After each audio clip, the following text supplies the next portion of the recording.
Nerves object তৈরি শুরু করতে হয় কার্ভস এর মাধ্যমে। প্রথমে আমি নার্ভস কার্ভস কিভাবে শুরু করতে হয় তা দেখাবো।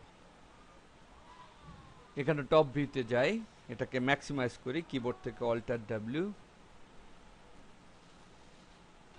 ক্রিয়েট প্যানেলে যাই, এখান থেকে শেপস এটা নির্বাচন করি এবং এখান থেকে নার্ভস কার্ভস এটা নির্বাচন করি। এখানে দুই ধরনের নার্ভ কার্ভস দেখা যাচ্ছে, একটা হচ্ছে পয়েন্ট কার্ভ এবং আরেকটা হচ্ছে সিবি কার্ভ। অন্যান্য এই 3D জাতীয় সফটওয়্যারে এক ধরনের নার্ভ কার্ভস রয়েছে, কিন্তু 3D স্টুডিও ম্যাক্সে এটা দুই ধরনের নার্ভ কার্ভস রয়েছে। প্রথমে এই পয়েন্ট কার্ভ এর উপর ক্লিক করি এবং একটা কার্ভ আঁকি ক্লিক করে করে।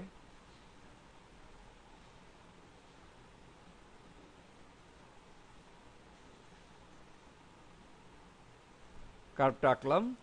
কার্ভটা শেষ করার জন্য মাউসের রাইট ক্লিক প্রেস করি, কার্ভটা শেষ হলো এবং এই কমান্ড থেকে বের হয়ে যাওয়ার জন্য আবার রাইট ক্লিক প্রেস করি। দেখতে পাচ্ছি কমান্ড থেকে বের হয়ে গিয়েছি। এবার যদি এই শেপটাকে পরিবর্তন করতে চাই তাহলে মডিফাই প্যানেলে যাই, এখানে দেখতে পাচ্ছি নার্ভ কার্ভ এবং এখানে বামে দেখতে পাচ্ছি একটা নার্ভস টুল বক্স আসছে। এখানে বিভিন্ন ধরনের নার্ভস রয়েছে, পয়েন্ট, কার্ভস, সারফেসেস, বিভিন্ন স্টাইলের নার্ভস রয়েছে। আমি আপাতত এখান থেকে কিছু করব না, এটা ক্রস করে দেই।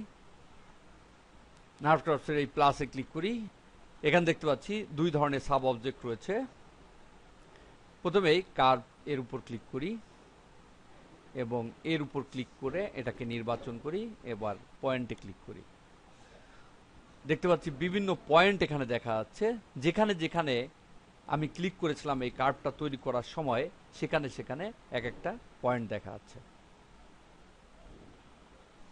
এবার এটা নির্বাচন করি, এখান থেকে মুভে ক্লিক করি, এর মাধ্যমে এটাকে মুভ করা যাবে। আবার এখানে ক্লিক করি, দেখতে পাচ্ছি এখান থেকে এটাকে মুভ করা হচ্ছে, অর্থাৎ রিশেপ করা হচ্ছে। এখান থেকে এটাকে রিশেপ করা যাচ্ছে।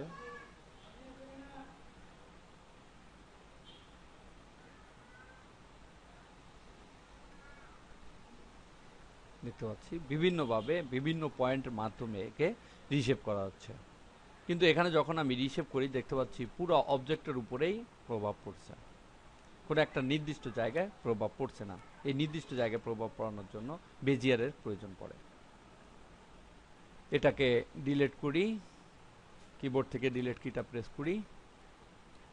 এটাকে ডিলিট করব, কার্ভস নির্বাচিত থাকা অবস্থায় কিবোর্ড থেকে ডিলিট কিটা প্রেস করি, মুছে গেল। আবার ক্রিয়েট প্যানেলে যাই, এখান থেকে সিবি কার্ভের মাধ্যমে আমি একটা কার্ভ তৈরি করব। এখানে সিবি কার্ভে ক্লিক করি, এখানে ক্লিক করি,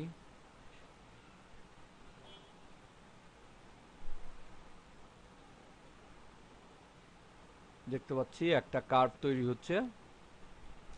রাইট ক্লিক, আবার সিবি কার্ভ এই কমান্ড থেকে বের হওয়ার জন্য আবার রাইট ক্লিক, মডিফাই প্যানেলে যাই, নার্ভ কার্ভ এই প্লাসের উপর ক্লিক করি, এখান থেকে কার্ভ সিবি এটা নির্বাচন করব।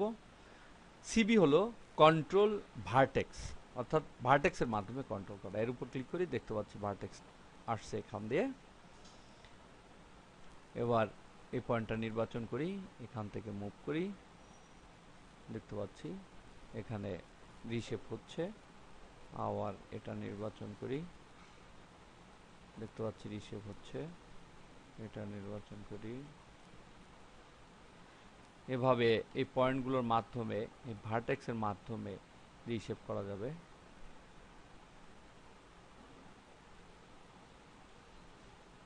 দেখতে পাচ্ছি রিশেপ হচ্ছে। নার্ভ কার্ভসে ক্লিক করি কমান্ডটা বাদ দেওয়ার জন্য। এটা হলো নার্ভ কার্ভস এর বেসিক ইন্ট্রোডাকশন, অর্থাৎ এভাবে প্রথমে একটা নার্ভ কার্ভস তৈরি করে সেটাকে বিভিন্নভাবে মডিফাই করা যাবে। পরবর্তী ভিডিওতে বেজিয়ার স্প্লাইন তৈরি করে নার্ভ কার্ভসে কনভার্ট করব।